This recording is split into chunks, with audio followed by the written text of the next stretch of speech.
Hey guys, welcome back to the Falco. Just wanted to make a quick video this evening, catching up on the last few little bits and pieces from yesterday's game before we go into the international break. So Tottenham Hotspur 2, Leeds United 1, or the other way around, Leeds 1, Tottenham 2. And finally, we managed to break the hoodoo of not winning matches before the international break, which is fantastic. So if you haven't seen it already, I already did a debrief on the game overall with Jim over on the Oso Spurs channel. So go and check that out if you want to have a rundown that way. I'm just going to complement it with a little video here on my own channel with a few extra bits and pieces that we didn't have time to cover. So starting off with all the positive bits and pieces, we are showing plenty of resilience as a side at the minute.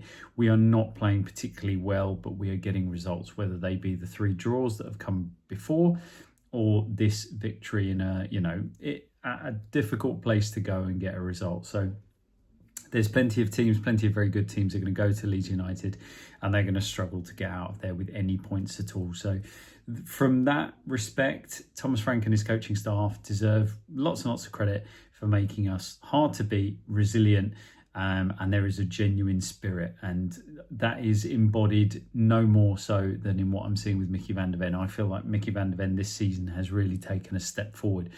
Some of that aggression and some of that desire and that passion, now that he's a member of the leadership group, really seems to be coming through. And he nearly went over the line in our last game away at Buda, but he's showing that he is stepping forward into the bits. If you check out the videos on my channel with the squad audit, you'll see the things that I'm looking for from all of the players that we've settled on after the summer transfer window. Mickey van der Ven, that being a bit more assertive, being a bit more aggressive is one of those things. So it's going to help him with his ability in the air. I think actually I've seen some improvement already. And that's really what I want to see from him. He was always a fantastic athlete. He's lightning quick. He's a good technician, but you've got to ally that with a little bit of confidence in yourself physically. So what I saw against Dominic Calvert-Lewin is leaving a little bit on him after a challenge, that kind of stuff. All of those bits and pieces are him now growing into himself and growing into the role as a leader and imposing himself on other people. So I'm delighted to see that, and the side as a whole is showing a little bit more of that tenacity across the team. So that's all positive stuff, and it's really good to see. Mentioned it on the video yesterday, Vicario, almost the classic game of 2 halves, where he had a very, very shaky first half. Getting caught under the high ball a couple of times, flapping a little bit. I think Joe Rodon hit the post within the first few minutes as he, came and failed to claim a set piece, and Joe Rodon then rattled the bar with a header. So he's still doing those bits and pieces, but then in the second half he obviously comes up with 2 very good saves, one with his feet, which took a little deflection, and then a decent one at the end where it's a bouncing ball on a slippery wet surface from a volley from the edge of the box, and he managed to get a good hand to it and flips it up, and Destiny Udogie completes the clearance, which we would have ideally liked to see for the first Leeds goal as well. But they were switched on, they did their job, and they deserve credit for that side of things. So again, good to see that. Across the back line, already mentioned Vicky. Porro was okay during the game. Romero, that's the one. I felt that he didn't have the best game. So he just went a couple of times on a bit of a tear around the pitch. I think it was 2 or 3 times. And I know what he's trying to do. He's trying to make something happen. But particularly one of those occasions when he went herring around the pitch trying to win the ball, didn't get anywhere near it. Leeds actually ended up playing through to the hole where he was and getting a chance on goal. So that kind of thing, I think he had, not his best game. He was probably still a bit banged up, and he took a few more knocks as well. So I'll be interested to see whether he plays for Argentina during the international break. If they even have games, I've not looked. That's how much I follow the international calendar. But he had a kind of on-off game, but apart from that, still looking to thread passes. But and again, another kind of symptomatic thing is how many times you see Romero standing on the ball, either from a set piece or from open play with his foot on the ball, kind of gesturing. into midfield or into the front players, and he's telling people where to go. He's asking for people to be there, so you can see that there are things that need to happen and they need to become naturalized with the players, but they're not there yet. So plenty we can still work on. Destiny had a great game. He was really, really good. I'm delighted. He offers a little bit more on that left-hand side as an attacking threat than Jed Spence, and he's equally good defender. Maybe not quite as good 1v1 maybe, but still really physical, really quick, gets into good positions. His only check mark was obviously he fell asleep. Yes, Vicario should have parried that ball, probably done a bit better with it.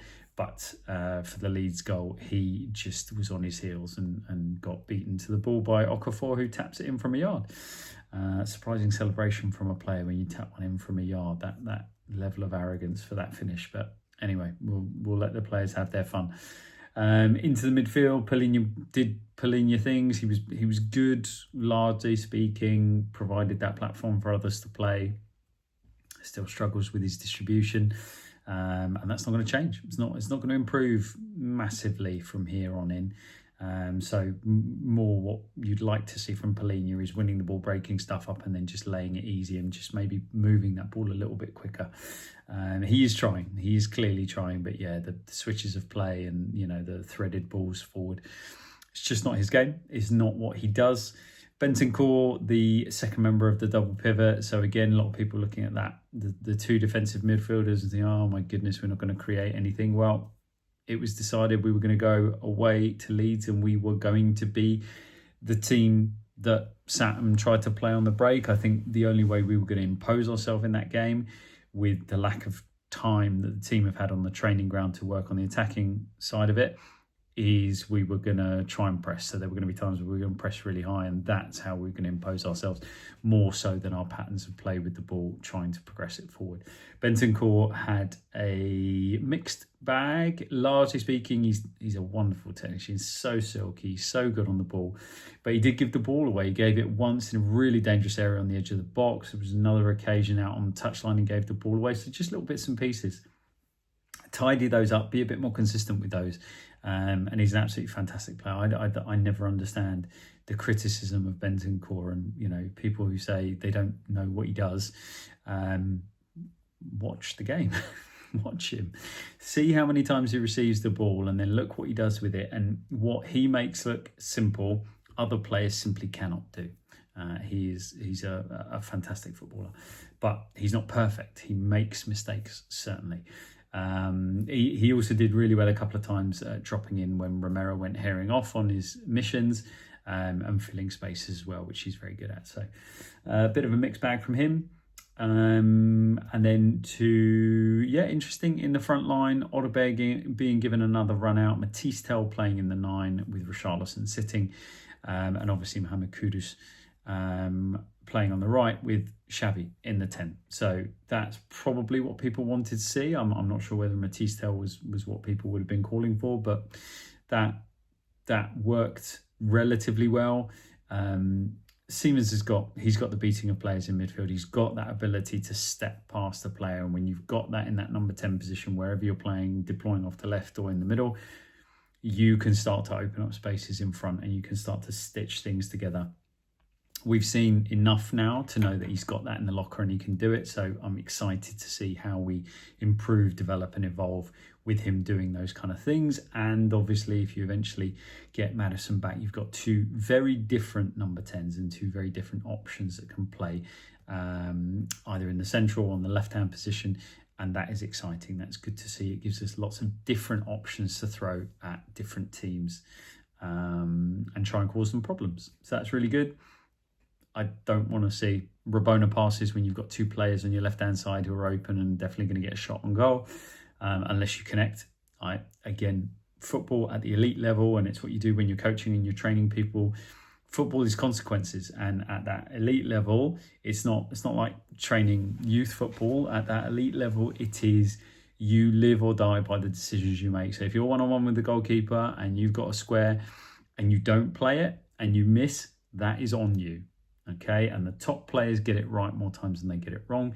These are the things that a young player like Xavi Simons needs to learn. Don't go for the flash option. play that ball easy, whether it's to Romero or I'm assuming Odegaard would have been the wider player. Let's score the goal, let's win the game, and then let's put the showboat in there. But he will learn. He'll either get that right and it will be brilliant, or he will learn when to do it and when not to do it. And the coaching staff will definitely be having a word with him. Odegaard looked better, a lot better, a little bit more positive, a little bit more forward motion and forward action from him carrying the ball, which was good to see. So again, I have been very critical of Odegaard, and he frustrates me enormously because there's a very talented technical footballer in there, but he just lacks confidence and he lacks conviction. He just looks too nice. I want him to back himself and to really go after players and demand the ball. Go after a fullback, go after a wide player, lose the ball, but then hop straight back up, go and demand it again and go and do it again. I want to see him doing that kind of stuff. And he had a nice moment with Matisse Tel, good interlink between the two French under-21s, where he managed to pop a very nice ball that was played through to him, pop a nice ball up and over the first defender for Matisse Tel, who got a good header on it and managed to hit the bar. Goalkeeper might have got a piece of it as well. So good to see. Improvement, steps, small steps, baby steps forward, but they are steps forward nonetheless. So that's positive for us on the left-hand side, which has been a bit problematic. Matisse Tel, good, decent first half, some nice link-up play, some nice movement. I like the fact that he was dropping in at times, particularly early in the game. He was dropping in to receive the ball off Romero. He was coming in to receive the ball from deep. What we could really do with is deep lying runners then going beyond him, maybe the midfielder, maybe Xavi Simons reading that and going in there as well. But yeah, there was a couple of nice moments there. He obviously has got wonderful mechanics. He can generate a huge amount of power in his shots, and he's a tiny bit Jermaine Defoe like in that doesn't often slash them over the bar. He keeps them on target, he keeps them low. And so he's going to cause goalkeepers problems. In this case, he gets a deflection, it loops over the goalkeeper. So good for him. Delighted he's got himself a goal. I hope he continues to get minutes so that he can continue to develop and evolve and really prove himself. So good from Matisse Tel. He looked like he took a knock. He was limping quite badly afterwards. So maybe a couple of weeks off. I don't know if the under-21s have got a similar schedule to the senior teams, but it'd be good to see him just rest and recuperate back at the lodge and then come out firing in 2 weeks' time. And then Mohamed Kudus gets his first competitive goal for Tottenham. Delighted for him. It's the bit that's missing. My criticism of Kudus is that he is a wonderful player that lacks end product, because if he adds end product, he is a top 4 wide player. He's a top 4 winger. Skill, strength, tenacity, so difficult to knock off the ball, so difficult to take the ball off. You see him with 2 and even 3 players around him, and they put him on the floor and he still hops up and somehow comes away and gets a touch. The bits with Kudus are offload quicker, make decisions quicker, and then offload the ball quicker, and that end product bit better on the crossing, and we need to see more goals from him. But it was a good finish, driving inside, then reversing it back. Really difficult for the keeper, because he's obviously got a defender in front of him and he's hedging for the kind of the left-footed effort towards the far post, and as he's moving his weight onto his right foot, it's reversed back the other way. It's so difficult for a goalkeeper to get to. So really nice finish, and delighted for him to get that. Overall, again, I've said it, we are set up really well as a team at the minute to counter what other teams do to us. So if they're playing and they're trying to do their thing, and then we are able to be the transitional side, added to the fact that we are now much better, much improved on set pieces. We're a threat. We're always in a game. We can always get a goal, which is good to see. So that kind of stuff is positive, and we need to now layer on top of it. And then I think we need to also give credit that the coaching staff have just not got any time at the minute. They're playing 3 games a week, a game every 3 or 4 days. So there's very limited time on the training ground to add a great deal now, and there's not going to be a great deal of time. So it's a little bit the key themes and the key ways that Thomas Frank wants his team to do things are going to kind of be there, and they're going to slowly and incrementally be brought out, I think, over the next few weeks. But actually, because Thomas Frank, I think, does put a lot of stock in what the opposition are going to do and then how to be effective against that and what to do to cause the opposition problems, I think they will use quite a lot of time on that. So kind of equal between what we should be doing and how we're imposing ourselves, and also how we are responsive to what our opposition are doing in each individual game tactically. Leeds were very good. I think they were very good value. They played well. They were tenacious. There were times they were absolutely relentless at times. They'd take a little break and then they would hunt in packs. And I thought they did that really, really nicely. We didn't particularly have an answer to that. You know, our answer is to move the ball along the back line and then fire it up the right or the left and hope that our wingers can secure possession, which, you know, didn't bear masses of fruit. Our first goal actually came from what we do quite well, some really good work in midfield by Bentancur. He gets a couple of touches, nicks it off a Leeds player, nudges it round the corner to Kudus, who plays a nice, and this is it, right? Kudus plays a quick first time forward pass, and that killed Leeds. There was space there for Matisse Tel to run onto, and he gets the shot and he gets the goal. That's what I want to see. That kind of instinctive, quick, play that ball, get that ball moving forward. I know that's something that Thomas Frank wants to do. And so, you know, that worked for us really well. And the second goal clipped up the line by Porro. The defender, the fullback gets it all wrong. I don't know how he's trying to control it with his shoulder or his back, or what he's trying to do with that. But yeah, makes an absolute mess of it, slips over on the pitch. Kudus, you know, gets in there, nips in, runs across and puts it inside the near post. So good from that perspective. Really good, having been pegged back to 1-1, to then get the second and to see it out. And we've spoken about Vicario. So I choose to see it positively. And again, because the previous 3 games, it felt a little bit like we were on a decline. We were getting draws. Brighton, we played quite well, odd situation, but we came out with a draw, good resilience. Wolves didn't play so well, played terribly in the second half. 89th, 90th minute goal, get a point, resilience. The Buddha game, awful, but somehow managed to score a couple of goals, and they should have put us to the sword, and they didn't. And again, we come out with a point. It felt like we were going downwards, whereas this performance, more energy, more desire, much more competitive, and yeah, I think just that maybe Leeds would argue we weren't deserving of the 3 points, but we were. It's just the level of quality probably is the difference at the end of the day, that we've got more quality in our lineup than they had, and therefore we come away with the points, and that's the way it works very often. So yeah, we go into the international break, 3 points. I think we're sitting pretty somewhere around 3rd in the Premier League as well. I haven't seen it after today's round of games, but largely speaking, we can go into the next couple of weeks not too worried, not feeling too negative. There's plenty still to work on, plenty still to come, players to come back, but overall we can feel glass half full about the way things are and what we're doing. I'm looking forward to making a couple of interesting videos during the international break when we haven't got games to look back on and to analyse. So keep your eye on this channel, keep your eye on Jim's channel as well. Over at Oso Spurs, we're going to do some good stuff, and I'm looking forward to bringing it to you. So have a great rest of your weekend. Enjoy your week, everybody. And as ever from me, come on Tottenham.